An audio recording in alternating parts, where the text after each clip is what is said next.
Meanwhile, a new report from the Joint Cybersecurity Advisory is warning that China's state-sponsored hacking group called Volt Typhoon has been living in networks tied to critical U.S. infrastructure systems for at least 5 years.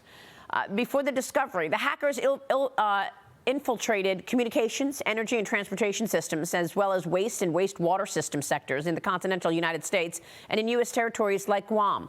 Joining me right now to talk more about the threat of Communist China is the Gatestone Institute senior fellow. He is author of The Coming Collapse of China, as well as China is Going to War. Author Gordon Chang is back with me. Gordon, great to see you. Thanks, but is it anybody's surprise at this point that China is now preparing for war with the United States? Look at what's going on. You've got, of course, all of the thousands of Chinese migrants coming into this country, 28,000 at the end of last year. They're largely military-aged men. You've got the Chinese Communist Party sending a surveillance balloon into America and getting information back in real time from our military installations. You've got fentanyl and the drug trade originating in China. Clearly, the Chinese Communist Party is trying to destabilize America. Why? Well, certainly, because they believe that the Communist Party will never be safe as long as the United States exists. And it's not because of anything we say or do, Maria, but it's because of who we are. Because you have an insecure regime in Beijing is worried about the inspirational impact of American values and form of governance on a very unhappy Chinese people. So they are doing all those things you are talking about. And it is to take down the United States, to make sure that we are no longer a sovereign state. And the way they do it is right in our faces. You've got pictures that we were just talking about in the commercial break, pictures of Chinese nationals doing target practice with huge machine guns. Tell me about this. Yeah, these were Chinese migrants who had come into the U.S. They were here for less than 3 weeks. And what were they doing? They were taking target practice with semi-automatic rifles. Now, if you're a migrant coming into the U.S. with just a backpack, you're probably thinking about, I need a place to live, I need to eat, maybe get a job. You don't think about sharpening your skills to kill Americans. Well, that's what I want to know. What is behind this? Is the Communist Party of China trying to weaken the United States to overtake the U.S. as the #1 superpower, or worse? Yeah, it's worse. It's worse. It's worse because, first of all, Xi Jinping believes that China is the world's only sovereign state. And then from there you go to their just belief that the U.S. is the obstacle to what they want. But, we're talking about these migrants coming in. There's that lab in Reedley, California, a secret Chinese biological weapons facility that was found last March. It had at least 20 pathogens, including the one for Ebola, and almost 1,000 mice that had been genetically engineered to spread disease. So this could not have been the only secret Chinese facility in the U.S. You got all of these saboteurs coming across our border. They're going to link up with these facilities, which means that before the first shot is fired in a war on Asia, they're just going to turn off the lights, turn off the water, shut off the gas. Nothing in the U.S. will work. And we know that they've done experiments to see how far they can take it. The COVID experiment.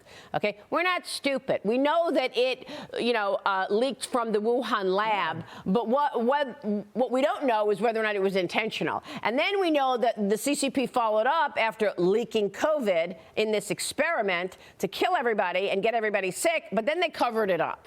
Well, they did worse than that, actually. What they did in December 2019, January 2020, they purposely told the world that COVID-19 was not transmissible human to human when they knew it was highly contagious. And while they were locking down their own country, yes, lockdowns are controversial, but by locking it down, they were telling the world they thought this would be effective. While they were locking down their own country, they were pressuring us to take arrivals from China without restrictions. Put those two things together, and it means that they deliberately spread the disease beyond China's borders. That's 7 million people outside China killed by COVID. Yeah, and I remember the moment very clearly. Donald Trump was the president. The Chinese Communist Party had a delegation.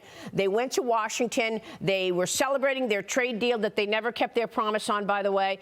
They came here. Who the hell knows who had COVID in that group, but they were shaking everybody's hands right on stage. Let's shake everybody's hand for the trade deal that we did. Then they all went to Davos, Switzerland, the largest delegation except for this last Davos.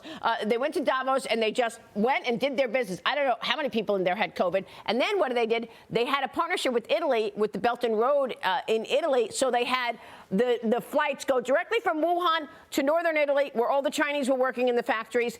I mean, Joe Biden is ignoring all of this. I don't know if it's because he's compromised, because he's taken the millions and millions of dollars from communist China, as the Oversight Committee tells us. I don't know. I haven't done the investigation. But we know he's incredibly soft on communist China. Well, you know, talking about this, when President Trump imposed the travel ban on Chinese arrivals in January 2020, it was Joe Biden who said it was, quote unquote, xenophobic to do that. Unbelievable. So, you know.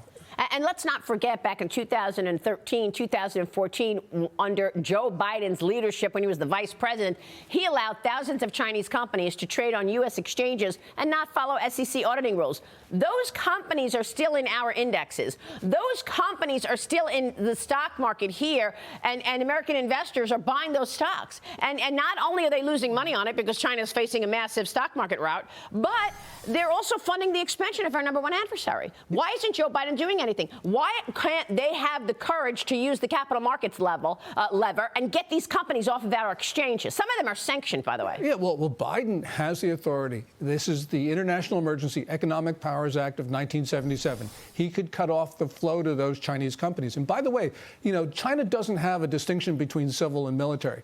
Under Xi Jinping's doctrine of military-civil fusion, that's right, everything a civilian company has gets pipelined to the Chinese military. Well, I want to know if Xi Jinping is going to be successful with all these grand plans to overtake America, because let's face the reality of what's going on in China and the economy there.